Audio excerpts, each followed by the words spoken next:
ம்.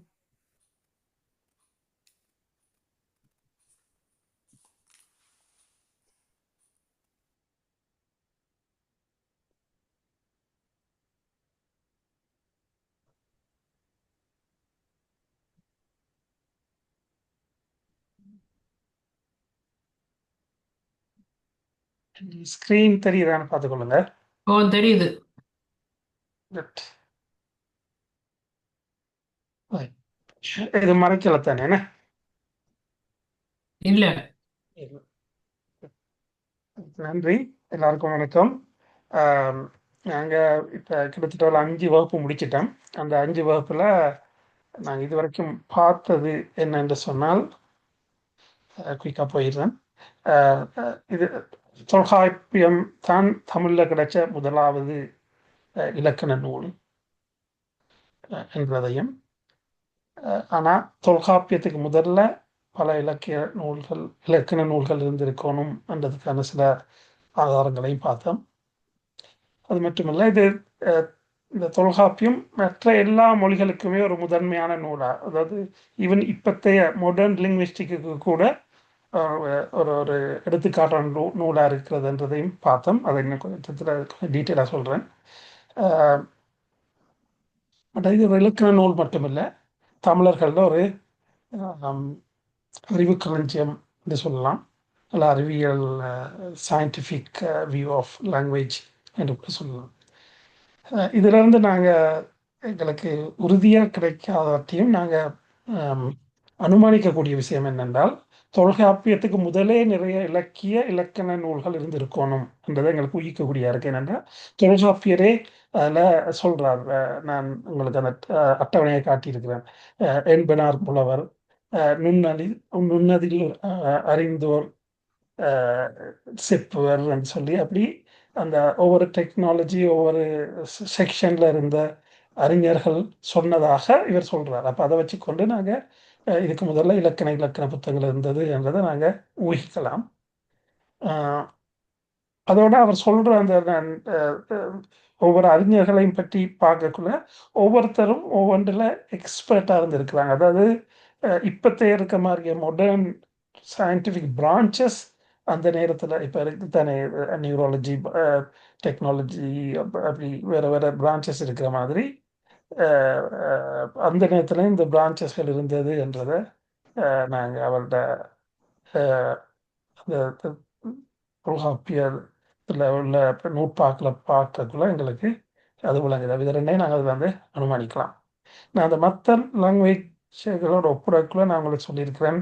ஹஸ்தஸ்தாயி நீங்கள் இதில் எந்த யூடியூப்லேயோ அல்லது இந்த வெப் ப்ரௌசர்லேயோ அல்லது எந்த ஒரு ஏஐ டூல்லையோ நீங்கள் அடிச்சிங்கன்னா ஓல்டஸ்ட் கிராமர் புக்ஸ் இந்த 3 தான் வரும். அதில் முதலாவது வரும் அஸ்தஸ்தாயி. அவங்க சொல்கிறாங்க 4ஆம் நூற்றாண்டுக்கு முதல் அல்லது 6ஆம் நூற்றாண்டில் இருந்ததாக சொல்கிறாங்க. இது 2ஆம் நூற்றாண்டுன்னு சொல்கிறாங்க. அதான் தொல்காப்பியத்துக்கு அவங்க 3ஆம் நூற்றாண்டுக்கு மேலே போகிறாங்கல்ல. ஆனால் அஸ்தத்தாய்க்கு, அதாவது சமஸ்கிருதத்தின் கிராமர் புக், அவங்களுக்கு எழுத்து வடிவமே இல்லை. இருந்தாலும் அதுக்கு தான் முகன்மை கொடுக்குறாங்க. இருந்தாலும் நான் அதை ஒப்பிட்டு பார்த்ததில் பரவிதான் ஒரு மாடர்ன் லாங்குவேஜின் உள்ள லிங்குவிஸ்டிக் ஃபீச்சர்ஸ். இப்போ இந்த இந்த இவ்வளவும் தொல்காப்பியத்தில் இருக்குது. இதை விட எக்ஸ்ட்ராவாகவும் இருக்குது. என்னென்னா எழுத்து வடிவம், எழுத்துட கிளாசிஃபிகேஷன், அதெல்லாம் எக்ஸ்ட்ராவாக இருக்குது. எழுத்ததிகாரம் என்ற செக்ஷனே ஒரு தனி விஷயமாக இதில் வருது. ஆனால் எஸ்எஸ்ஐயில் பாருங்கள், இந்த 4 விஷயம் மட்டும்தான் இருக்குது. செமண்டிக்கை பற்றி ஒரு கொஞ்சம் இருக்குது. நீங்கள் இது டெக்னிக்ராமட்டிக்கான்றது கிரீக் நம்ம புக். அதில் பார்த்தீங்கன்னா இந்த 3 விஷயமும் சின்டாக்ஸை பற்றி ஒரு கொஞ்சமும் இருக்குது. இப்போ பாருங்க, எவ்வளோ டீப்பாக அந்த நேரத்திலே தொல்காப்பியத்தை ஒரு 2000 இவங்க சொல்கிறபடி குறைவாக 2000 வருஷம் எடுத்தாலே இப்போதைய மாடர்ன் லாங்குவேஜை விட பெஸ்டான அனாலிசிஸ் கம்பேரிசன் தொல்காப்பியத்தில் இருக்குது. இதுகளை தான் நாங்கள் இது வரைக்கும் நாங்கள் பார்த்தோம். இப்போ நாங்கள் தொல்காப்பியத்துக்குள்ளே போகிறோம். தொல்காப்பியத்தில் உங்களுக்கு முதலே சொன்ன மாதிரி 3 அதிகாரங்கள் இருக்குது. அதோடு சேர்த்து ஒரு சிறப்பு பாயிரம் ஒன்றும் இருக்குது. இன்றைக்கு நாங்கள் அதைத்தான் நாங்கள் பார்க்க போகிறோம். சிறப்பு பாயிரம் உங்களுக்கு தெரியும், எந்த ஒரு புத்தகத்தை எடுத்தாலுமே புத்தகத்துக்கு ஒரு முன்னுரை இருக்கும். முன்னுரை என்றால் பெர்ஃபேஸ் ஒன்று இருக்கும். அது கொண்டு அந்த நூல் ஆசிரியர் அந்த புக் எழுதுறவர் எழுதியிருப்பார், அல்லது அவருக்கு தெரிஞ்சவரால் அந்த புக்கை பற்றி வாசிச்சுட்டு எழுதியிருப்பார். அப்போ அது மாதிரி இதுக்கும் எழுதப்பட்டிருக்கு. அதை பற்றி பார்த்தா இந்த வகுப்பில் நாங்கள் காய்க்க போகிறோம். அதுக்கு பிறகுதான் நாங்கள் இந்த மூன்றுக்கும் போகிறோம். இதில் அழகா இவர் ஒழுங்கமைச்சிருக்கிறார் 3 அதிகாரங்கள். ஒவ்வொரு அதிகாரங்களும் அதிகாரம் அல்லது வால்யூம்ஸ், இந்த 3 வால்யூம்ஸ்லையும் 9 இயல்கள், அதாவது 9 சாப்டர்ஸ். எழுத்ததிகாரம் என்றது எழுத்து சம்பந்தமாக மட்டும், சொல்லதிகாரம் என்றது சொற்கள் வசனங்கள் சம்பந்தமாக மட்டும், பொருளதிகாரங்கிறது அங்கே நாங்கள் கவிதை அதுகள்லாம் அமைக்கிறதும் எங்களோட தமிழர்களோட வாழ்வியல் சம்பந்தமாகவும் இருக்கு. எங்களோட லைஃப் ஆஃப் கிராமர் என்று கூட சொல்லலாம். அப்போ அப்படி வடிவாக ஸ்ட்ரக்சர் பண்ணி வந்திருக்கு. அப்போ டோட்டலாக தொல்காப்பியத்தில் நீங்கள் எடுக்க போனீங்கன்னா 1600 நூற்பாக்கள் அல்லது பொயம்ஸ் இருக்குது. அது சூத்திரங்கள் என்றும் சொல்லுவாங்க. பொயம் என்று சொல்லாது, அதாவது நூற்பான்னு சொல்லுவாங்க, இல்லை சூத்திரம் என்று சொல்லுவாங்க. சூத்திரம் என்ற ஃபோமிலா. இது இப்படி இருக்கிறதாக கருதப்பட்டாலும் இப்போ நாங்கள் பார்த்தாலும் அப்படி தான் இருக்குது. ஆனால் சில அறிஞர்கள் இல்லை, இதை விட கூட இருக்குது, இதை விட குறையா இருக்கு என்று சொல்றாங்க. அதுக்கு காரணம் நான் தேடி பார்த்ததுல என்ன விளங்குற, சில அறிஞர்கள் சில 2 நூற்பாக்கள் சேர்த்து வாசிக்கிறாங்க. சேர்த்து வாசித்த உடனே அது ஒன்று குறையும். அது மாதிரி இப்போ சிலர்கள் பெரிய நூற்பா வந்து பிரித்து பிரித்து வாசிக்கிறாங்க, அப்படின்னா அது கூடும். இந்த மாதிரி அப்படி ஒரு சின்ன ஒரு விஷயங்கள் இருக்குது. அதனால அப்படி இருந்தாலும் நாங்கள் ஜென்ரலாக 1610 நூற்பாக்கள் இருக்கிறதாக நாங்கள் கருதலாம். இதான ஸ்ட்ரக்சர். அதாவது சிறப்பு பாயிரம், எழுத்ததிகாரம், சொல்லதிகாரம், பொருளதிகாரம், ஒவ்வொன்றிலையும் 9 சாப்டர்ஸ் இருக்கு. டோட்டலாக 1610 நூற்பாக்கள் இருக்கு. இப்போ நாங்கள் சிறப்பு பாயிரத்துக்குள்ள போவோம். அதுக்கு போக முதல் நாங்கள் தெரிஞ்சு கொள்ள வேண்டிய என்ன, பாயிரம் என்றா என்ன என்றது எங்களுக்கு தெரியும். நான் முதலே உங்களுக்கு சொன்னேன், பாயிரம் என்று சொன்னால் முன்னுரை அல்லது பெர்ஃபேஸ் என்று சொல்லலாம். இது தமிழ் அறிஞர்கள் 2ஆ பிரிக்கிறாங்க. எப்போ 2000 வருஷத்துக்கு முதலையும் பிரிக்கிறாங்க அப்படின்னா யோசிச்சு பாருங்க, எவ்வளவு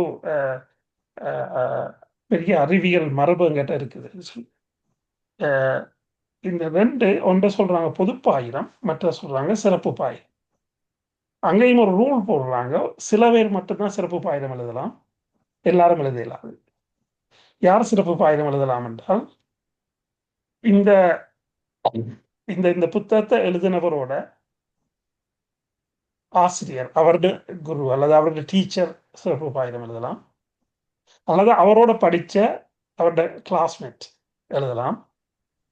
அப்படி இல்லை, அவரோட காலத்தில் இருந்த ஒரு அறிஞர் இவரோட புத்தகத்தை வாசிச்சு போட்டு எழுதலாம். இதை விட வேற யாரும் அவரோட காலத்தில் உள்ளவங்களா இருக்கும், வேற யாரும் எழுதையிலும்.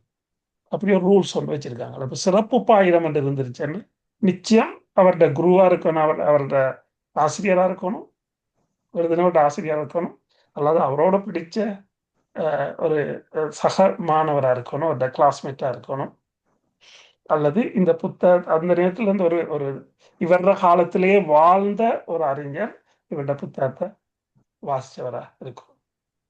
இவங்க மட்டும்தான் சிறப்பு பாயிரம் எழுதலாம். பொதுப்பாயிரம் யாரும் எழுதலாம்.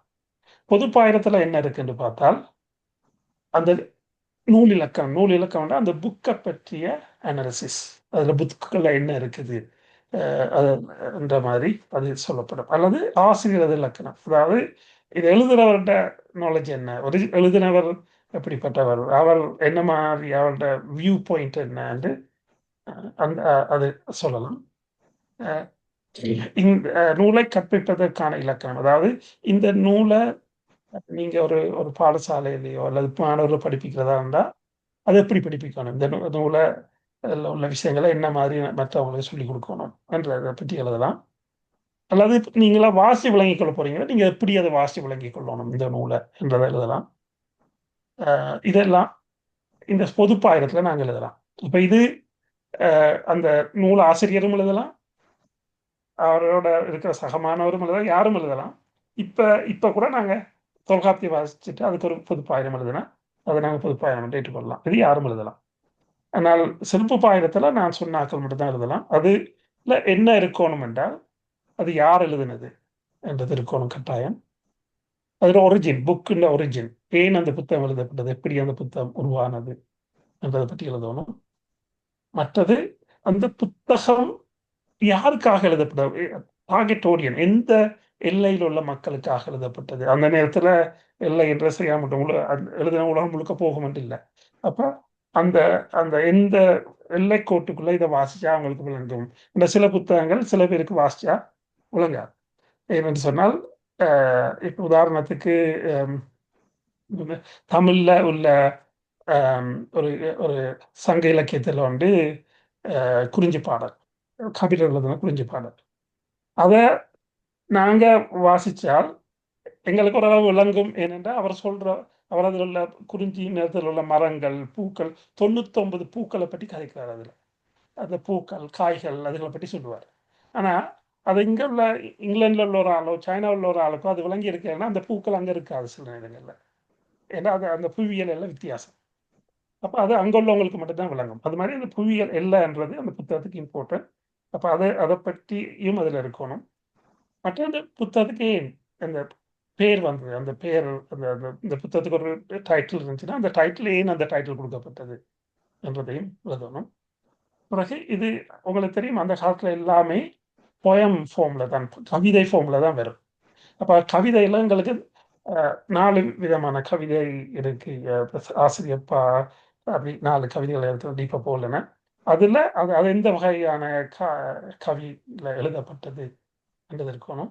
மற்ற அந்த நூல் என்னத்தை சொல்றது, அதில் பொருள் என்ன, அதில் அதை சொல்லணும். அடுத்தது இதுக்கு ஆடியன்ஸ் யாரு, யாருக்கு இந்த புத்தகம் விளங்கும் கேட்போர் இருக்கணும். மற்றும் இந்த புத்தகத்தை படிக்கிறதால அவங்களுக்கு என்ன பலன் கிடைக்கும், இதுல என்ன நாலேஜ் வரும் என்றதை எழுதணும். இவ்வளவு சிறப்பு பாயிரத்தில் இருக்கும். இருந்தால் தான் அது சிறப்பு பாயிரம். அதுவும் அவரோட சேர்ந்த மாணவர் அவரோட ஆசிரியர் அப்படியானவங்க எழுதினா தான் சிறப்பு பாயிரம். அப்ப இதுல இருக்கிறது சிறப்பு பாயிரம். அந்த சிறப்பு பாயிரத்தை எழுதினவர் இந்த பேர் பணம்பாரனார் என்று சொல்லப்படுறாங்க. அப்ப சனங்காவனார், அப்ப சிறப்பு பாயிரத்தை அவர் எழுதியிருக்கிறார் என்றால் கட்டாயம் அவர் தொல்காப்பியத்தின காலத்தில் உள்ளவராக தான் இருக்கும். அப்ப நான் அப்படி இருந்ததுக்கு ஏதாவது ஆதாரம் இருக்கா, எனக்கு அந்த ஆதாரம் இல்லாமல் எதையும் கதைக்கிறதுக்கு எனக்கு விருப்பம் இல்லை. அப்போ அதனால ஆதாரம் இருக்கான்னு தேடி பார்த்தேன். அப்போ எனக்கு அவர் அப்படி இருந்ததுக்குரிய எந்த ஆதாரமும் எனக்கு கிடைக்கல, எந்த ஒரு சங்க இலக்கியங்கள்லையும் கிடைக்கல. ஆனால் இந்த பரம்பாரால் எழுதின ஒரே ஒரு ஒரு ஒரு கவிதை மட்டும் அகநானூறுல இருக்குது. அது பணம்பாரனார் எழுதினதுன்னு போட்டிருக்குது. ஆனால் அதுக்கும் இதுக்கும் சம்பந்தம் இல்லை. அதனால் அவர் தான் இதை எழுதினாராண்டா அதை வச்சு கொண்டு பார்க்க இயலாது. ஆனால் எதை வச்சு கொண்டு இப்போ சரி, இது அகநானூறுல குறுந்தொகையில் இருக்குது அந்த பாட்டு. அந்த 2 பேரும் ஒரே ஆளான்னு தெரியாது. ஆனால் எதை வச்சு கொண்டு இவர் தான் எழுதியிருப்பார்கள் நாங்கள் ஊகிக்கலாமே ஒழிய இவர் தான் அடித்து சொல்ல இயலாது. எதை வச்சு கொண்டு ஊகிக்கலாம் என்றால் இவர் எழுதியிருக்கிற இந்த சிறப்பு பாயிரத்திலையும் தொல்காப்பியர் எழுதியிருக்கிற அந்த நூற்பாக்கள்லையும் கிட்டத்தட்ட ஒரே மாதிரியான சொற்கள் வருது. அதை வச்சு கொண்டு நாங்கள் சொல்லலாம். ஆனால் உறுதியாக சொல்ல இயலாது. இப்போ இதில் பாருங்க, பாயிரத்தில் சிவனிய என்ற ஒரு சொல்ல கொண்டு வர, சிவனிய என்ற ஒட்டி அல்லது சேர்ந்து என்ற கருத்து தரும். அது எழுத்து அதிகாரத்திலையும் இருக்குது, அந்த பாயிரத்திலையும் இருக்கு. முந்து என்று சொல் வருது, அது எழுத்து அதிகாரத்திலையும் இருக்கு, பாயிரத்திலையும் இருக்கு. புலம் என்ற ஒன்று சொல் வருது, அது பொருள் அதிகாரத்தில் இருக்குது, அதே நேரத்தில் பாயிரம் இருக்கு.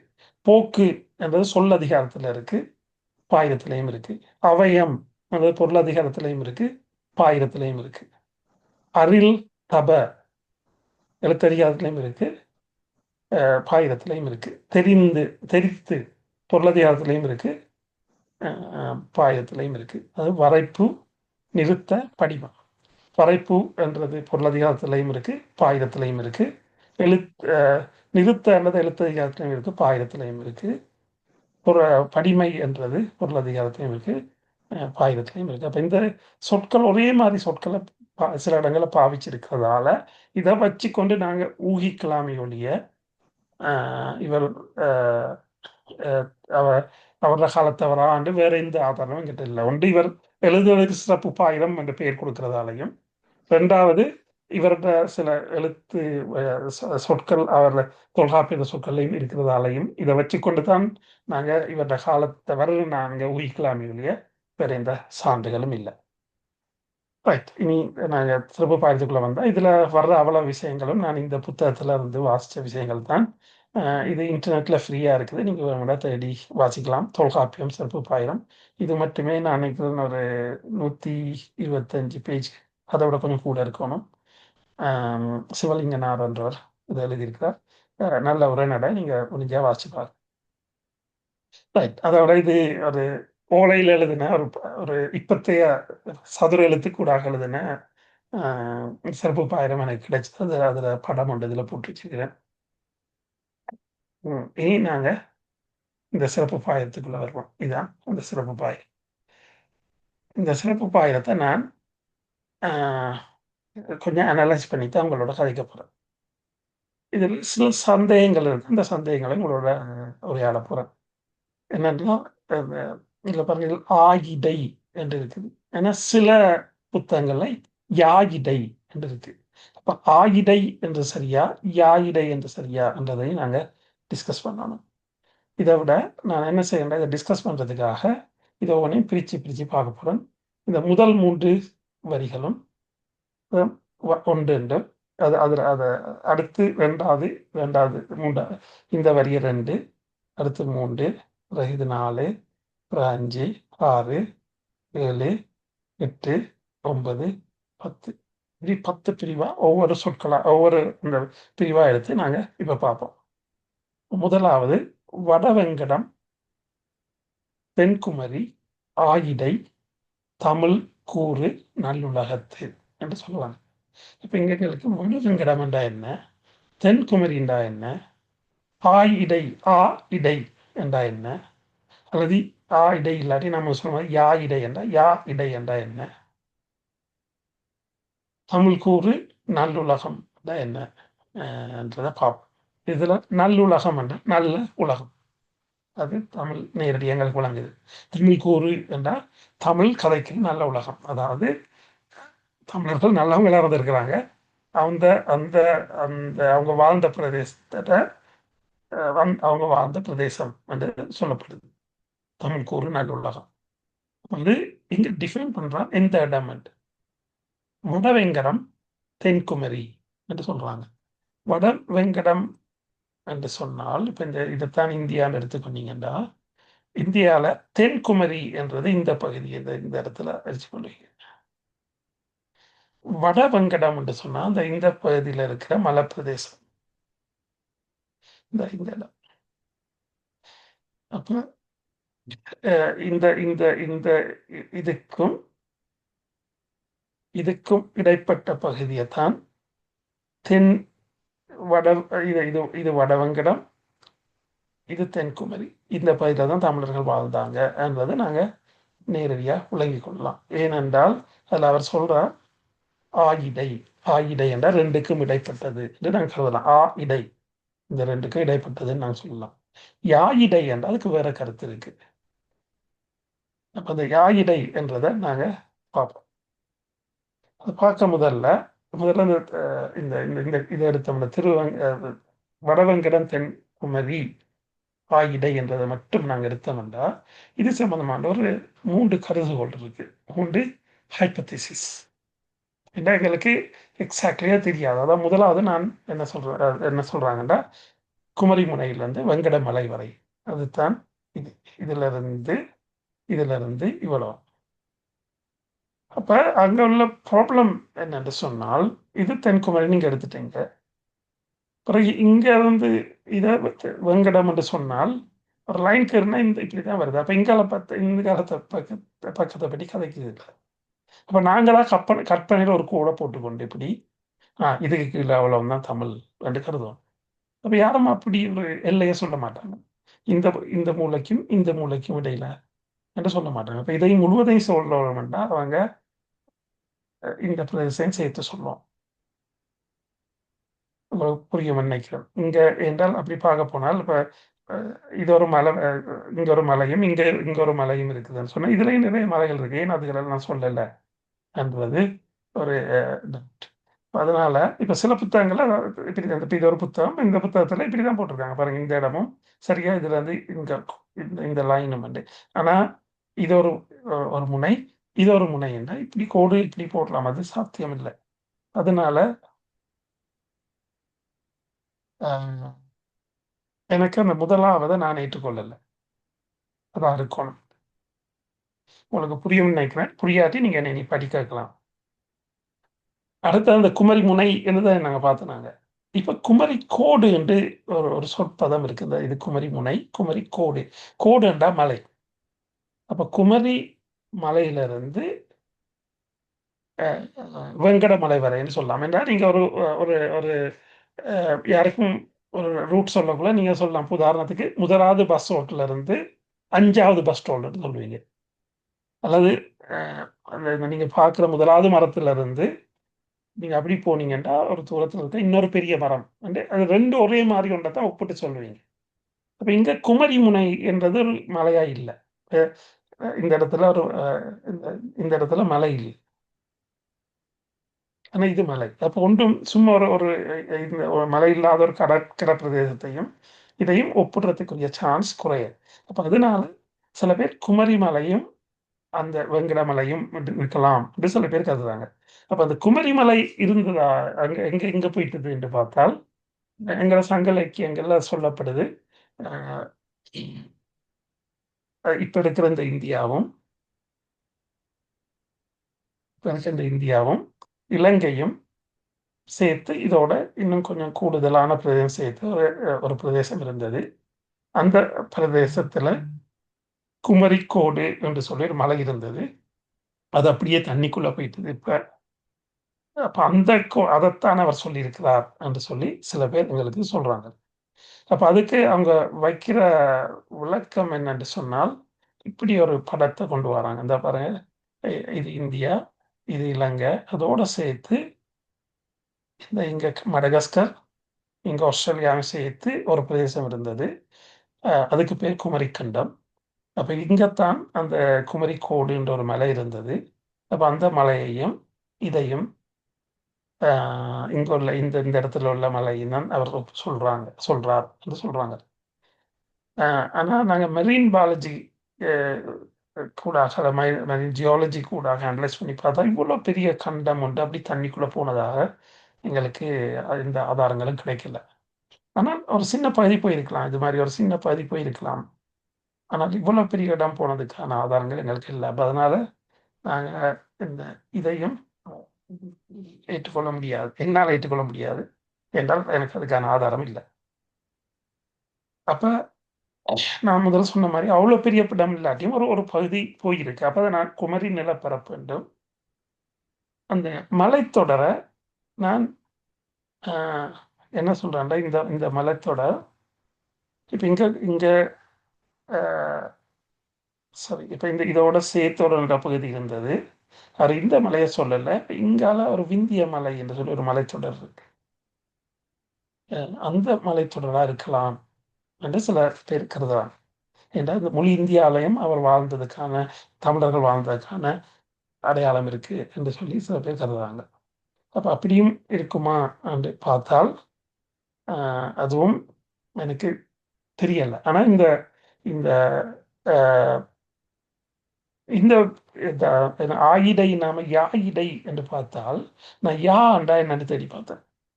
யானை அண்டா தமிழ்ல கடல் என்றது இன்னொரு ஆஹ், ஆஹ், பேரா வருது, அல்லது நீர்ப்பரப்பு கொண்டு வருது. யாயிடை என்றா அந்த நீர்களுக்கு இடையில உள்ள ஒரு நிலப்பகுதி. வெங்கடம் என்றா வெப்பம் நிறைந்த ஒரு மலைப்பகுதி. அது விந்திய மலை. விந்திய மலை என்ற ஒரு மலை இருக்கு, அதுக்கு அங்கால உள்ள பகுதி வெப்ப நிறைந்த பகுதி என்று சொல்லப்படுது. அப்ப இது இந்த இதுக்கு அந்த யாழ் என்றதுக்குரிய எங்கிறது நான் தேடி எடுத்தேன் செந்தமிழ் சொற்பிறப்பியல் பேரகராதியில் தான் அதுலக்குரிய விளக்கம் போட்டுருக்கதான் தான் நான் இது எடுத்தேன். அப்ப அதை வச்சு கொண்டு பார்த்தால் அவங்கள் இதோட ஒரு நிலப்பரப்பு இருந்திருக்கலாம், அதை சுற்றி இருக்கிற கடல் நீர் இருக்கிறதா யாகிடை என்று சொல்லியிருக்கலாம், இந்த வெப்ப பிரதேசமா இருக்கலாம் என்று நாங்கள் கருதலாம். இப்போ அதுக்கு கருதுறதுக்கு இன்னும் ஒரு காரணங்கள் அதை நாங்கள் எடுத்து பார்த்தால் அது தொல்காப்பியத்திலே சொல்லப்படுது. என்னன்னா தொல்காப்பியத்தில் நிறைய மிருகங்களை பற்றி விலங்குகளோட பெயர்கள் வருது. பனில், உலை, ஊகம், எலி என்று சொல்லி நிறைய மிருகங்களை பற்றி வருது. அதில் ஸ்பெஷலான 3 விஷயத்தை கண்டுபிடிக்கக்கூடிய இருந்தது. ஒன்று, தொல்காப்பியம் ஒட்டகத்தை பற்றி கதைக்குது, கவரியை பற்றி கதைக்குது, அதே நேரத்தில் சிங்கத்தை பற்றி கதைக்கல. அப்போ ஏனென்று பார்த்தால் இந்தியா அந்த சிங்கம் என்றது இந்திய நிலப்பரப்புக்குரிய ஒரு மிருகம் இல்லை, ஆப்பிரிக்காவுக்குரிய ஒரு மிருகம். ஆனால் அந்த சிங்கம் கதைக்கு படிக்கிற வேதங்களில் கதைக்கப்படுது. துர்காதேவி சிங்கத்தில் வந்ததாக அப்படி கதைக்கப்படுதே ஒழிய அந்த இந்தியாவின் ஒரிஜின் இல்லை. இந்தியாவில் அப்படி ஒரு மிருகம் பிறக்கலை, அது ஆப்பிரிக்காவில் தான் இருக்கு. அப்போ அதனால தொல்காப்பியர் அதை கதைக்கலன்னு இருக்கலாம். ஆனால் இந்த ஒட்டகத்தையும் கவரியையும் நாங்கள் பார்க்க போனால், இந்த கவரின்றதை முதல்ல பார்த்தால் நீங்கள் கேள்விப்பட்டிருப்பீங்க, கவரிமா என்று கேள்விப்பட்டிருப்பீங்க. இது இந்த திருக்குறள் கேள்விப்பட்டிருப்பீங்க. மயில் நீப்பின் வாளா கவரிமா அன்னார் உயிர் நீப்பர் மானம் வரின். அதாவது அந்த கவரிமான் ஒரு மயில் உதிர்ந்தாலே அந்த கவரிமா செத்துருமா. அது மாதிரி அந்த மானம் போனாலே அவங்க நாங்கள் உயிர் வாழ மாட்டோமா. ஏன்னா மானத்துக்கு அவ்வளோ முக்கியத்துவம் கொடுப்போமா என்று திருக்குறள் சொல்லுது. அப்போ இது கவரிமான்றது யாக் என்று சொல்லி ஆங்கிலத்தில் சொல்கிறாங்க. இதை என்ன செய்துட்டாங்கன்னா இடைக்காலங்களில் கவரிமான் என்று மாற்றிட்டாங்க. சில படம் கூட சுவாஜி நடித்த படம் கூட வந்திருக்கு கவரிமான். அப்படி கவரிமான் என்றது போல இது ஒரு மான் இல்லை, பார்த்தீங்கன்னா இது ஒரு மாட்டினா. இதுக்கு பேர் கவரி. இந்த மயிருக்கு தான் கவரி. அப்போ கவரிமா என்று தான் சரியாவது, கவரிமான் அல்ல. அப்போ இதுல ஸ்பெஷாலிட்டி என்ன, திருக்குறள் தொல்காப்பியத்தில் இதை பற்றி நிறைய இடங்கள்ல கவரியை பற்றி வருது. இப்போ கவரிமான்றதை பற்றி வருது. அப்போ அது தொல்காப்பியத்தை மட்டுமல்ல சங்க இலக்கியங்களையும் வருது. ஏனென்றால் அதில் மயிரை எடுத்துத்தான் உங்களுக்கு பொம்பளைகள் கவரி என்று சொல்லி அந்த தலைமயிர் நீளம் காணாட்டி வச்சு கட்டுவாங்கல்ல, அதுக்கு இப்போ சவரின்னு சொல்கிறேன் நினைக்கிறேன். இந்த கவரி தான் சவரியாக மாறினது. அந்த காலத்தில் பெண்கள் தலைமயிர் நீளம் இல்லாட்டி இதோட தலைமயிர் எடுத்து தங்கட தலைமயிரோட சேர்த்து வச்சு நீளம் மாதிரி கட்டுறதாக சங்க இலக்கியங்களும் சொல்லுது, தொல்காப்பியமும் சொல்லுது. அப்படின்னா இது ஒரு புழுக்கமான ஒரு விஷயமா இருந்திருக்கணும். ஆனால் இந்த மிருகம் இமயமலை பகுதியில் மட்டும்தான் இருக்கு. ஏன்னா குளிரான பகுதியில் மட்டும்தான் இருக்கு. அது இமயமலையில விட்டு கீழே இறங்கி வராது. உன்னைக்கு அது தலைமை கொட்டுனா அது இறந்துடுமறதுக்கு காரணம் என்னென்னா, இமயமலையை விட்டு கீழே இறங்கி வரக்குள்ள அதில் வெப்பம் கூடிச்சேன்னா அந்த வெப்பம் தாங்காமல் அந்த மயிரெல்லாம் கொட்டும். மயிர் கொட்டினோடனே அந்த வெப்பநிலை அது தாங்காமல் செத்து போயிடும். அப்போ அதனால தான் அதில் மயிர் போனாலும் கவரிமா செத்துரும் சொல்றதுக்கு காரணம் அந்த வெப்ப தாங்கி கொள்ள முடியாததால தான். அப்ப இதை பற்றி தொல்காப்பியத்தில் கதைக்கப்பட்டிருக்கு பாருங்க. அது தொல்காப்பியத்தை சொல்லியிருக்கார்.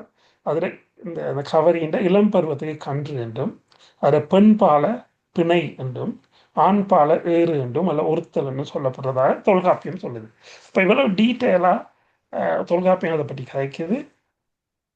அதோட எங்களோட சங்க இலக்கியங்கள்ல பார்த்தீங்கன்னு சொன்னால் இது 18 பெற்றில் பாருங்க, கவரி மூச்சு கார்விழி கூந்தல் ஊசன் மீட்டால் செய்லை மகளிர். அப்போ இங்கேத்தான் நான் சொன்னேன் அந்த தலைமையில் நீளம் காணாட்டி அந்த இதை எடுத்து சவரியாக கட்டுறது என்று சொல்லுது 18 பெற்று.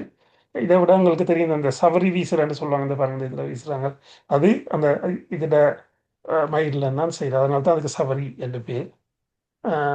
இப்படி இந்த இது பார்த்தீங்க, பதிற்றுப்பற்றில் இருக்குது, பரிபாடலில் இருக்குது, அகநூர் நானூறில் இருக்குது, சிலப்பதிகாரத்தில் இருக்குது. இப்போ இதில் எல்லாத்தையும் இந்த கவரியை பற்றி சொல்லப்படுது. அப்படின்னா தமிழருக்கு இந்த கவரின்றது மிகவும் தெரிஞ்ச ஒரு ஒரு ஒரு மிருகமாக இருக்கணும். ஆனால் இந்த மிருகம் இமயமலைக்குள்ள வந்தது, வந்தால் செத்து போய். இங்கே பாருங்க, இதில் ஒரு நெல் கதிர் இருக்கு.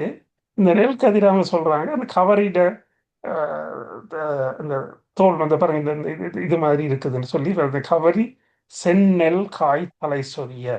இதுல செந்நெல் செந்நிறம் கொண்ட இந்த தலைமயில் மாதிரி இந்த நெல் இருக்காம அப்படின்னு சொல்லி உபமானமா சொல்றாங்க. ஒரு விஷயத்த நீங்க உபமானமா சொல்றதாண்டா அந்த அதை பற்றி நீங்க உங்களுக்கு நல்ல பழக்கம் இருந்தா மட்டும்தான் சொல்லலாம், இல்லாட்டி தெரியாத ஒன்றை உபமானமா நீங்க காட்ட மாட்டீங்க. இப்போ இதை வச்சு கொண்டு பார்க்க போனா தமிழர்களுக்கு நிறைய இந்த கவரி மாவை பற்றி தெரிஞ்சிருக்கு. ஆனா இந்த கவரி மா இமயமலைக்கு கீழே வந்தது.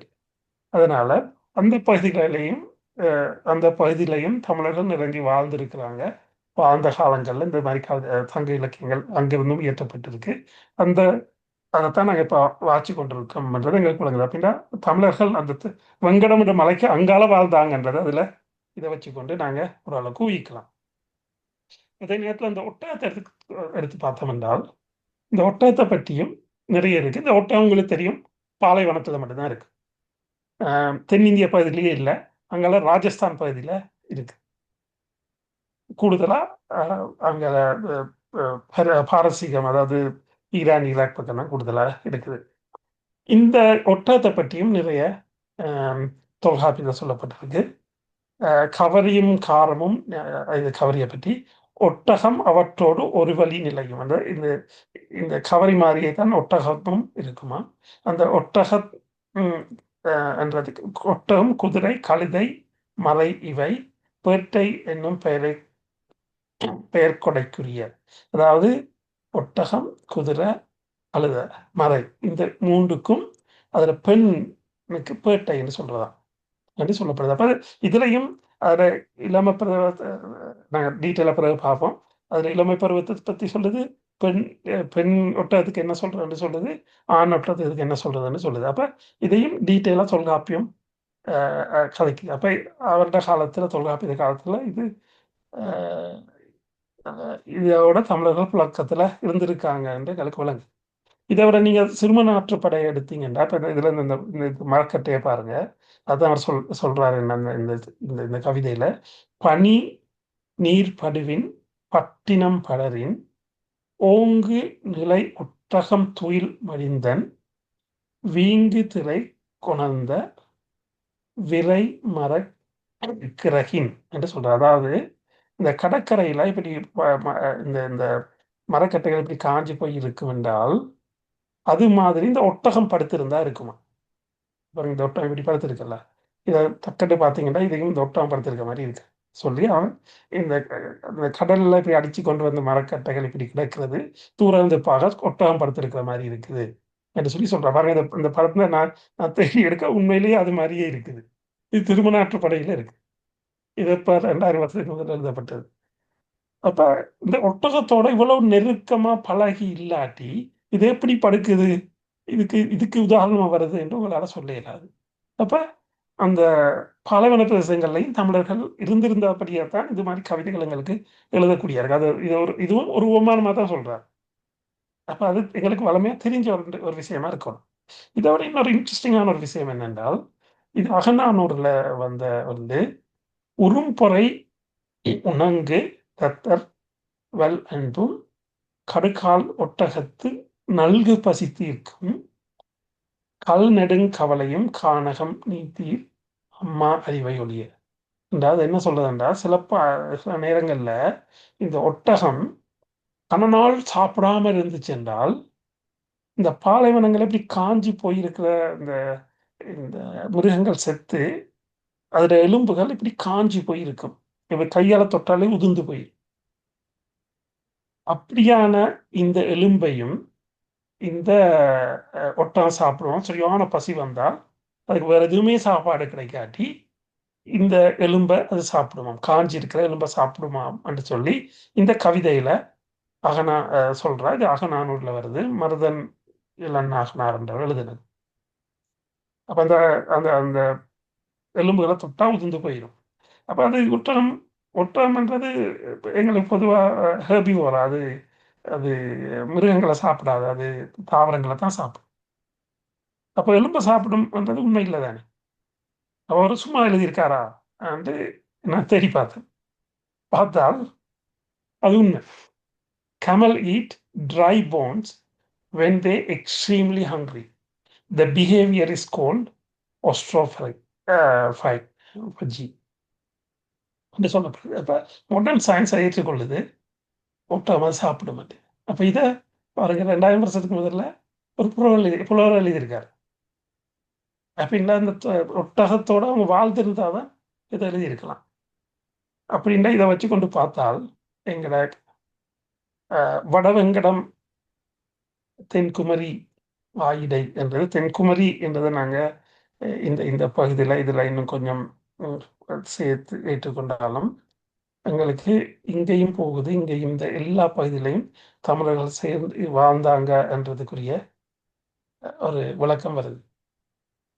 அதை இன்னும் பார்த்தால் உங்களுக்கு கேள்விப்பட்டிருக்கீங்க நினைக்கிறேன், இந்த பாலகிருஷ்ணன், இந்த பாலகிருஷ்ணன் என்று அவர் எழுதின புத்தகம் தான் இது, பண்பாட்டின் ஒரு பயணம் சிந்துவெளி முதல் வைகை வரி என்று சொல்லி எழுதினாங்க. இப்போ பொலிட்டிக்கலாக இதை பற்றி கிரிட்டிசைஸ் பண்ணுறாங்க. இருந்தாலும் அவர் செய்த ரிசர்ச்சில் அவர் என்ன செய்திருக்காருன்னா, இந்த பாருங்க, இது ஆப்கானிஸ்தான், இது ஈரான், இது பாகிஸ்தான், இது இந்தியா.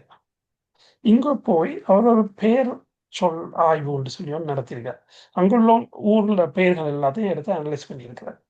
அனலைஸ் பண்ணி பார்த்தீங்கன்னா இங்கே பாருங்க, சேரன், பொதினை, கொட்கை, போர்த்தமிழ், குடம், கொட்கை, மத்திரை, நல்லி, தோன்றி, குன்று, ஆமூர், காஞ்சி, கரூர், வஞ்சி, கண்டீர், கொங்கம், முல்லைக்கோ, வாகை, உரை, இது எங்க குறிஞ்சி என்று சொல்றாங்க, இது குறிஞ்சி, பாண்டி, கொற்றை, கல்லூர், பாலை, காவேரி, பாலா, இதெல்லாம் இப்ப இருக்கிற பேர்கள் அந்த இடங்கள். கிள்ளி. அப்ப இந்த இடங்கள் எல்லாம் பாருங்க, இதெல்லாம் இங்க பாண்டியர், பாலி, கவரி, யாழூர். அப்ப பாருங்க, இந்த ஏரியால எல்லாமே இருக்கிற பெயர்கள் தமிழ் பெயரா இருக்கு. அப்ப இந்த பிரதேசங்கள்ல தமிழ் வாழ்ந்திருந்தா தான் தமிழ் பேரை வைக்கலாம். அவரோட ஆர்குமெண்ட் என்ன செய்யலாம், அவர் என்ன சொல்றாருன்னா, இங்க இருந்த தமிழ் மக்கள் தான் ஏதோ ஒரு காரணத்தால தென்னிந்தியாவுக்கு வந்தாங்கன்றது அவர் ஆர்கியூ பண்றார்.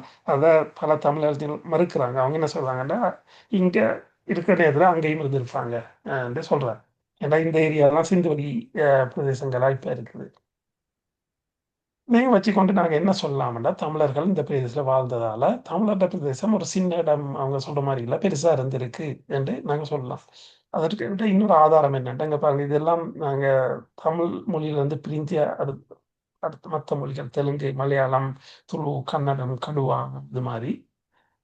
இதோட இங்க ஒரு மொழி இருக்கு, இதுவும் தமிழ் மொழி குடும்பத்தில் ஒன்றுதான், பிராஹ்மி என்று தமிழ் சொற்கள் தான் அதுலேயும் இருக்கு. அப்ப பாருங்க, அப்ப இங்க அந்த இனம் இன்னும் வாழ்ந்து கொண்டு இப்பயும் இருக்கிறாங்க. இதை வச்சுக்கொண்டு நாங்க சொல்லலாம், தமிழை நாங்க இந்த முனையில இருந்து இந்த முனை என்று என்றதை விட நாங்க இவ்வளவு பிரதேசத்தையும் இருந்திருக்கலாம் என்றது தான் நாங்க அனலைஸ் பண்ணி பார்க்கலாம். அப்ப அதுக்கு அந்த வட வங்கடம் தென்குமரி என்றது இந்த இந்த பிரதேசம் இந்த வறட்சியா இருக்கிறதால அதை அவர் சொல்லியிருக்கலாம் என்று நாங்க கருதலாம். இதை விட இங்க வர நேஷன் என்று சொல்லி ஒரு ஒரு மேகசின் வரும், ஒரு ரிசர்ச் ஜேர்னல் வரும்.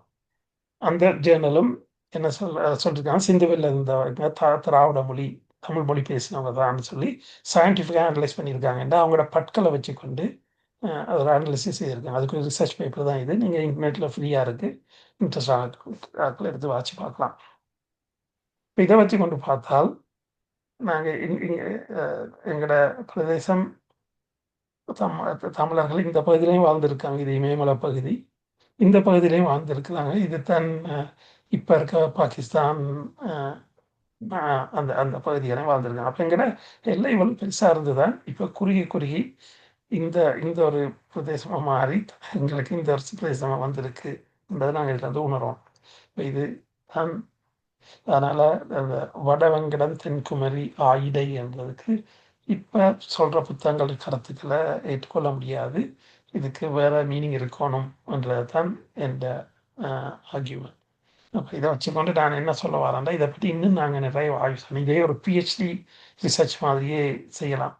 இதுக்குரிய மீனிங் என்ன, எங்கிற சரியான எல்லைகள் என்ன என்று கண்டுபிடிக்கிறது. இதுதான் அதில் உள்ள முதலாவது விஷயம். ஆனால் இப்போ எங்களுக்கு இதை வச்சுக்கொண்டே சில விஷயங்களையும் சொல்கிறேன். என்னென்னா சில விஷயங்கள் என்ன நடக்குதுன்றா பாருங்கள், அவங்க மொழியை பிரிக்கிறேன்னு சொல்லி புரோட்டோ திராவிடியன் கொண்டு வந்து பிரித்து பிரித்து தமிழில் இந்த கடைசி எங்கே கொண்டு வந்துட்டான். அப்போ அவங்க தமிழ் தமிழ்லேருந்து தான் மற்ற மொழிகள் உருவாகினதுன்னு அவங்களுக்கு ஏற்றுக்கொள்ள விருப்பம் இல்லாமல் இப்படி ஒரு பொலிட்டிக்ஸ் நடக்குது. இந்த இதை பார்த்தீங்கன்னா த ராயல் சொசைட்டி நீங்கள் கேள்விப்பட்டிருப்பீங்க. இதான அந்த ராயல் சொசைட்டி இந்த இந்த உலகத்திலேயே மிக பழமையான ஒரு சயின்டிஃபிக் இன்ஸ்டிடியூஷன். சார்ல்ஸ் டார்வின், இவர் நியூட்டன், அவங்க எல்லாம் இங்கே தான் அவங்களோட ரிசர்ச் பேப்பரை பப்ளிஷ் பண்ணவங்க. இப்போ இதில் ஒரு விஷயத்த நீங்கள் பப்ளிஷ் பண்ணுறீங்கன்னா அது ஒரு பெரிய விஷயம், அது மாறாது. இங்கே ஒரு இவ்வளவு 1 2 3 4 5 6 7 சயின்டிஸ்ட் வந்து ரிசர்ச் செய்து ஒரு பேப்பர் பப்ளிஷ் பண்ணியிருக்காங்க. இவ்வளோ பேரும் தெலுங்கு ரிசர்ச்சர்ஸ். அவங்க என்ன சொல்கிறாங்கன்னு சொன்னால், இந்த புரோட்டோ டிராவிடியன் என்ற லாங்குவேஜ் இங்கே 7000 இப்பையில் வந்து 9000, அதாவது கிட்டத்தட்ட 10,000 வருஷத்துக்கு முன்னாடி உருவாகிட்டு இருந்தாலும் இங்கே பார்த்தீங்கன்னா தமிழ் உருவாகினது ஒரு 1000 வருஷத்துக்குள்ளே தான், 2000 வருஷத்துக்குள்ளே தான். இது ஜீரோன்னா இது 2000 வருஷத்துக்கு தான் தமிழ் உருவானது. ஆனால் அதுக்கு முதலே இந்த கன்னடம் இப்போலேருந்து 3000 வருஷத்துக்கு முதலே உருவாகிட்டு என்று சொல்லி மற்ற மொழிகள்லாம் முதலே உருவாகிட்டு தமிழ் கடைசியாக உருவானன்னு சொல்லி ஒரு பேப்பர் பப்ளிஷ் பண்ணியிருக்காங்க. அது சயின்டிஃபிக்காக அனலைஸ் பண்ணியிருக்கிறாங்க பேசியன் தீரத்தை யூஸ் பண்ணி. அப்போ இப்படியெல்லாம் சதி நடக்குது தமிழ் மொழி அழிக்கிறது. இப்போ இதனால தான் நாங்கள் தமிழ் மொழியை படித்து நாங்கள் இது மாதிரி ஒர்க் பண்ணி ப்ரூவ் பண்ணோன்ற தேவை எங்கள் எல்லாருக்கும் இருக்குது. ரைட், நாங்கள் இனி அடுத்ததுக்கு போவோம். அப்போ உங்களுக்கு இந்த முதலாவது விளக்கம் நினைக்கிறேன். வடவங்கடம் தென்குமரி ஆயிலை தமிழ் கூறு நல்லுலகம். அதாவது இங்கே அவர் அந்த இருக்கிற எல்லையை டிஃபைன் பண்ணுறார். அப்போ இவர் சொன்ன எல்லையை நாங்கள் இப்போ இருக்கிற அந்த தென் குமரியையும் வெங்கடமலையும் நாங்கள் சொல்ல இயலாது. இதை அவர் வேறு எதையோ சொல்லியிருக்கார், அது என்னன்னு எங்களுக்கு தெரியாது, ஆய்வு செய்து எடுக்கணும். அதுதான் என்ற கருத்து. அடுத்து வழக்கும் செய்யலும் ஆயிரு முதலில். இப்போ இது அடுத்து 2வது. அப்போ முதலாவது உங்களுக்கு வழங்கி இருக்கும்னு நினைக்கிறேன். இதை இப்படியே கருத்தை எடுக்கிறதா இருந்தாலும் நீங்கள் எடுக்கலாம். ஆனால் நாங்கள் அதில் ஆய்வு ரீதியாக பார்க்குறது என்றால் இது உண்மை இல்லை என்றதுக்குரிய ஆதாரங்களை தான் நான் உங்களுக்கு தந்தேன். அப்போ வழக்கும் செய்யலும், இந்த வழக்குன்றது பேச்சு மொழி, செய்யுள் என்பது எழுத்து மொழி, அதாவது இலக்கியங்கள் எழுதுறது, புத்தகங்கள் எழுதுறது. இப்போ பேச்சு மொழி என்பது உங்களுக்கு தெரியும். இலங்கை எடுத்தாலே யாழ்ப்பாணத்திலேயே பல பகுதிகளில் உள்ளவங்க பலவிதமான ஸ்லாங் தமிழ் கதைப்பாங்க. அது மாதிரி பெட்டிக்குலோவில் ஒரு தமிழ் இருக்கும், மலையகத்தில் தமிழ் வேறு ஸ்லாங்காக இருக்கும். அப்போ எல்லாம் தமிழ் தான், ஆனால் அந்த சில சொற்களோட பாவனைகளும் உச்சரிப்புகள், அந்த சில பாவனைகளும் வித்தியாசமாக இருக்கும். அப்போ அது அந்தந்த பிரதேசங்களில் அதுக்கு அதுக்கு வேறு வேறு பேர் இருக்கும். அது உதாரணத்துக்கு நான் சொல்கிறேன். இப்போ நான் மலையகம், நாங்கள் பால், நாங்கள் மாட்டுப்பால் என்று சொல்லி தான் பழக்கம். நாங்கள் பெட்டிக்குலோவுக்கு வந்த நேரத்தில், நான் சின்ன பிள்ளை அந்த நேரத்தில் கடையில் பால் வாங்கிட்டு வாங்கன்னு சொல்ல நான் போய் கடையில் போய் கேட்டேன், மாட்டுப்பால் தாங்கன்னு. அவர் என்ன நல்லா பார்த்துட்டு சொன்னால், நாங்கள் மாட்டுப்பால் விற்கிறது இல்லைன்னு. இப்போ நான் சொல்லிக் கொடுக்க இன்னொரு ஆள் வந்து பால் வாங்கிட்டு போகிறார். அப்புறம் அங்கே பாருங்க, அந்த அவருக்கு கொடுக்குறீங்களேன்னு அப்புறம் சொன்னால், இது மாட்டுப்பால் இல்லை, இது பசுப்பால்ண்டு. அப்போ பாருங்க, அந்த நான் மாட்டுப்பால் சொன்னது பசுப்பாலைத்தான், ஆனால் இவங்களுக்கு மாட்டுப்பால் என்ற சொல் தெரியாது, எனக்கு பசுப்பால் என்ற சொல் தெரியாது. ஆனால் 2 பேரும் தமிழர் என்றால் நாங்கள் 2 பிரதேசத்துலேருந்து இருந்ததால். அப்போ இந்த தொல்காப்பியர் என்ன செய்திருக்கிறாருன்றா, வழக்கும் செய்யலும் ஆயிரம் முதலில் இவர் ஒவ்வொரு ஊராக போய் இருக்கிறார். ஃபீல்ட் ஸ்டடி செய்திருக்கார். செய்து ஒவ்வொரு சொற்களும் ஒவ்வொரு ஊர்ல உள்ள என்னென்ன சொற்களை பாவிக்கிறாங்கன்றதை அனலிசிஸ் செய்திருக்கு. பிறகு நிறைய புத்தகங்களை வாசிச்சிருக்காரு. அதான் செய்யும் வாசிச்சு அதில் உள்ளதை எடுத்து தான் இந்த புத்தகத்தை எழுதியிருக்கிறார். இப்போத்தைய சயின்ஸும் அதான் செய்யுது. என்ன செய்யும்? ஃபீல்டுக்கு போய் எடுக்கிற டேட்டாவை நாங்கள் ப்ரைமரி டேட்டான்னு சொல்கிறோம். டெக்ஸ்டுகளில் இன்னொரு ஆள் செய்த ரிசர்ச்சில் நாங்கள் எடுக்கிற டேட்டாவை செகண்டரி டேட்டான்னு சொல்கிறோம். இதை எடுத்து தான் நாங்கள் ரிசர்ச்சுக்கு பாவிப்போம். இதே வேலையை அவர் செய்திருக்கிறார். அதுக்குரிய ஆதாரம் என்னன்னு சொன்னால், அவர் இந்த தொல்காப்பியத்தில் சொல்லதிகாரத்தில் அதுகளை கொண்டு வர அந்த இயற்சொல், திரிச்சொல், திசைச்சொல், வடச்சொல் என்று சொல்லி சொற்களை நாளாக பிரிக்கிறார். இயற்சொல் சொல்றது இப்போ புத்தகங்கள்ல இருக்கிறது. திரிச்சொல் வந்து சொற்கள் கொஞ்சம் திரிவடைஞ்சு ஒவ்வொரு பிரதேசங்களுக்கு போகக்குள்ள அந்த சொற்கள் உச்சரிப்புல கொஞ்சம் மாற்றம் இருக்கும். அதை திரிச்சொல் என்று சொல்றார். ஆக தூர இடங்களுக்கு போனே அதே சொல் சரியா இருக்கும். ஆனா அது கொஞ்சம் நல்லாவே மாறி இருக்கு. இப்போ உதாரணத்துக்கு பாருங்க, அரிசி என்ற தமிழ், ஆங்கிலத்தில் ரைஸ்ன்னு சொல்றீங்க. அரிசியில இருந்தால் ரைஸ் வந்திருக்கணும். ஆனால் நல்லா மாறி வந்திருக்கு. அப்ப அது மாதிரி அந்த அந்த சொற்களை சொல்றா. வட சொல்றது வட இந்தியாவில் அந்த நேரத்தில் இவர காலத்தில் சமஸ்கிருதம் இல்லைன்னு நான் நினைக்கிறேன். ஏன்னா தமிழத்தில் எழுத்து வடிவமே இருக்குல்ல. ஆனால் அந்த காலத்தில் பாலி பிராகிருதம் இருந்தது. அப்போ அந்த சொற்களை தான் இவர் வடச்சொல்னு சொல்றாரு போல இருக்கு. அப்போ அது மாதிரி அந்த இதில் இதுகளை நாங்கள் படிக்கக்குள்ள டீட்டெயிலாக சொல்லுவோம். இப்போ நான் இது ஆதாரத்துக்கு தான் போடுறேன். இப்போ இது சொல் அதிகாரத்தில் இந்த பாருங்க 3 நூற்பாக்களில் இந்த சொற்கள் வித்தியாசங்களை பற்றி வேறு வேறு சொற்களை பற்றி கேட்கிறார். அப்போ இதில் இருந்து நான் என்ன சொல்ல வரேன்னா, ஒரு ஃபீல்ட் ரிசர்ச் செய்திருக்கார் என்றதை நான் சொல்ல வரேன். அதுலேயும் அவர் சொல்கிற அந்த 12 நிலங்களை பற்றி கேட்கிறார். தமிழ் கதைச்சு 12 பெருநிலம் இருக்கு என்று அவர் சொல்றார். ஆனால் அது என்ன நிலம் என்று இன்னும் ஒருத்தருக்கும் தெரியாது. என்றால் அவர் என்ன நிலம் என்று சொல்லலை. அவருக்கு பிறகு வந்த அந்த உரையாசிரியர்கள் இந்த இளம்பூர்ணார், நச்சினாக்கி, இவன் பற்றி பற்றி போன முறை காய்ச்சினாங்க. தெய்வ சிலையார் இவங்க எல்லாம். அதுக்கு பிறகு ஒரு கிட்டத்தட்ட அவருக்கு தொல்காப்பு எழுதி 1500 வருஷத்துக்கு பிறகு தான் இவங்க எல்லாம் உரை எழுதுறாங்க. அவங்க சொல்றாங்க இவர் சொன்ன அந்த 12 நாடுகளும் இதாக தான் இருக்கணும் என்று சொல்லி, இந்த நாடுகளாக இருக்கணும்ட்டு. நான் அதுக்கும் எனக்கு உரிய ஆதாரங்கள் இல்லை. நான் இந்த ஆய்வு செய்ததில் வந்ததை உங்களுக்கு சொல்றேன், அவ்வளோதான். அப்போ அதனால இந்த 12 இவர் சொல்ற இந்த 12 நாடும் இது இல்லை. இவர் இந்த 12 நாட்டுக்கும் போய் தான் இதுகளை எடுத்திருக்கிறார்ன்றது இந்த இதில் வந்து விளங்குது. அப்போ அவர் ஃபீல்ட் ரிசர்ச் செய்திருக்கிறார். பட் டெக்ஸ்ட் ரிசர்ச்சும் எழுதியிருக்காங்க. வழக்கம் என்று சொன்னால் காய்க்கிறது, ஒவ்வொரு பிரதேசங்களையும் காய்க்கிறது. அப்போ அங்கே ப்ரைமரி டேட்டா கலெக்ட் பண்ணியிருக்கார். செய்யணும்ன்றது டெக்ஸ்ட்டில் வாசிச்சிருக்கிறார். செகண்டரி டேட்டா கலெக்ட் பண்ணியிருக்கிறார். அதை வச்சு கொண்டு தான் இவர் எழுதியிருக்கார். அதான் இந்த 2வது சொல் சொல்லுது. 2வது இந்த வரி சொல்லுது. அடுத்து எழுத்தும் சொல்லும் பொருளும் நாடி. இது உங்களுக்கு சொன்னனே விளங்கம் நினைக்கிறேன். தொல்காப்பியத்தில் நான் முதலே சொன்ன 3 சாப்டர்ஸ் இருக்கின்ற எழுத்ததிகாரம், 3 வால்யூம்ஸ் இருக்குது. எழுத்ததிகாரம், சொல்லதிகாரம், பொருளதிகாரம். இப்போ எழுத்தும் சொல்லும் பொருளும் நாடின்னா அது அவர் என்ன செய்யிருக்காருன்னா, இந்த ஊராக போய் அங்களுக்கு அவங்களோட பேசுகிற சொற்கள் எல்லாத்தையும் கலெக்ட் பண்ணி புத்தகங்கள்ல வந்து அதுகளையும் கலெக்ட் பண்ணி இவர் பிரிச்சிருக்கார். அதை எடுத்து எழுத்ததிகாரத்துக்கு எது, சொல்லதிகாரத்துக்கு எது, பொருளதிகாரத்துக்கு எது வந்து அனலைஸ் பண்ணியிருக்கிறார். இது சொல்லுது.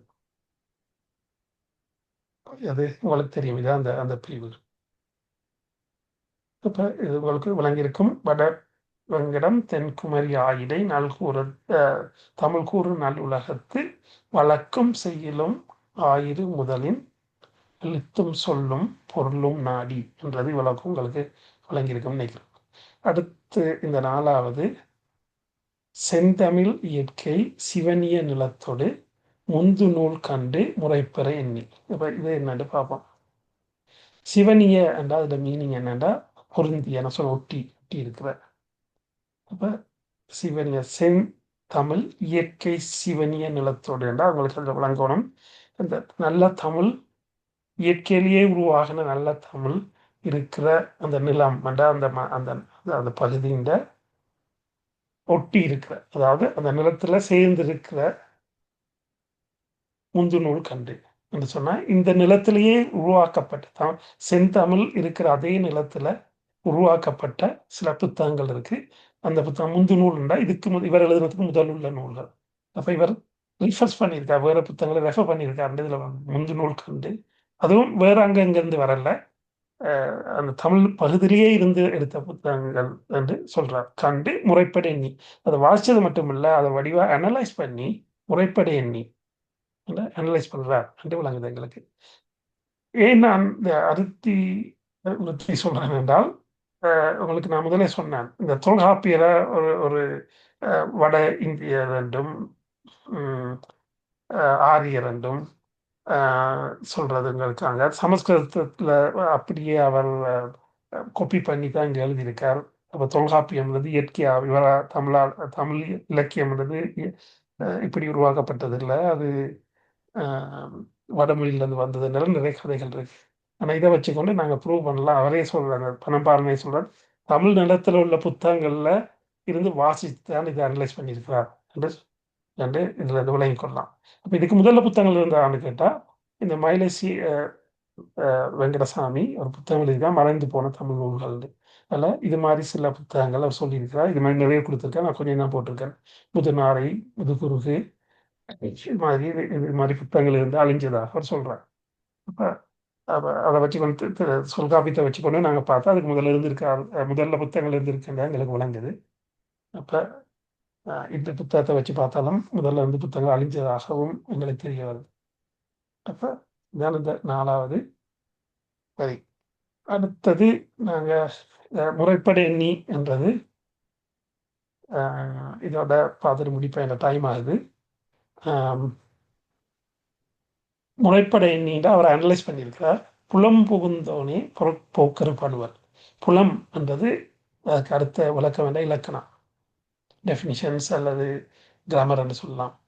பன்னெண்டா பஞ்சு, பனுவல் என்றா பஞ்ச நூலாக்கி ஆடை செய்வது. அதாவது ஒரு ஒரு பஞ்சுன்றது ஒரு ரோ மெட்டீரியல்.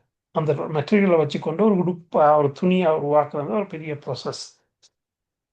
அப்படியான, அதாவது இவர் இந்த புத்தகங்கள்லாம் வாசித்து அனலைஸ் பண்ணி ஒரு ஒரு ஒரு கிராமர் அல்லது ஒரு ஒரு இலக்கணத்தை உருவாக்கி இருக்கிறார். அங்கங்கே கிடைச்ச எல்லாத்தையும் சேர்த்து தொகுத்து உருவாக்கி இருக்கிறார் என்று அதில் விளங்குது. இது என்னென்னா ப்ளூம்ஸ் டெக்ஸானமின்னு சொல்கிறது. இங்கே யூகேலையும் சரி, யூரோப்லையும் சரி, அமெரிக்காலையும் சரி, முதலாம் வகுப்பாக இருந்தாலும் பரவாயில்ல, யூனிவர்சிட்டி லெவலாக இருந்தாலும் பரவாயில்ல, அவங்களுக்கு சிலபஸை டிசைன் பண்ணுறேன்னா இந்த ப்ளூம்ஸ் டெக்ஸானமி தான் அவங்க யூஸ் பண்ணுறாங்க. இதில் பார்த்தீங்கன்னா இந்த முதலாவது ரிமெம்பரிங், நாங்கள் பாடமாக சின்ன வயதில் பாடமாக சொல்லுவோம் அது. 2வது அண்டர்ஸ்டாண்டிங், அதுக்கு பிறகு அதை விளங்கி எடுக்கணும். 3வது அந்த விளங்கி எடுத்து எங்கேயும் பாவிக்கக்கூடியதாக இருக்கணும். 4வது அதுலேருந்து வர்ற பாவிச்சு அதில் வர்ற அனுபவங்களை கொண்டு அதை அனலைஸ் பண்ணக்கூடியதாக இருக்கணும். அதை அனலைஸ் பண்ணி பிறகு அது சரியா பிள்ளையாண்டு உங்களுக்கு இவாலுவேட் பண்ணக்கூடியதாக இருக்கணும். இவ்வளவு நாலேஜில் இருந்தால் தான் நீங்கள் புதுசாக ஏதாவது கண்டுபிடிக்கலாம், கிரியேட் பண்ணலாம். அதான் கிரியேட்டிவிட்டி தான் ப்ளூம்ஸ் டெக்ஸானமி சொல்லுது. அப்போ இங்கேயும் அதை தான் அவங்க சொல்கிறாங்க, புலம் புகுந்தவனே போக்கரு பண்ணுவார். அவர் நிறைய புத்தகங்களை வாசித்து அதை அனலைஸ் பண்ணி அவர் கிரியேட் பண்ணியிருக்கிறார் எங்கட கிராமரை. இப்போ இந்த தொல்காப்பியத்தை கிரியேட் பண்ணியிருக்கார். அப்போ அவர் இதை செய்திருக்காருன்றது நாங்கள் இதோட கம்பேர் பண்ணி பார்க்கலாம். நாங்கள் டைம் போயிட்டு இதோட நிப்பாட்டுவோம். இப்போ எதுவும் கேள்வி இருந்தால் கேளுங்க, அப்படி இல்லாட்டி நாங்கள் மிச்சம் இந்த சிவப்பாக இருக்கிறது எல்லாத்தையும் அடுத்த நம்ம பார்ப்போம்.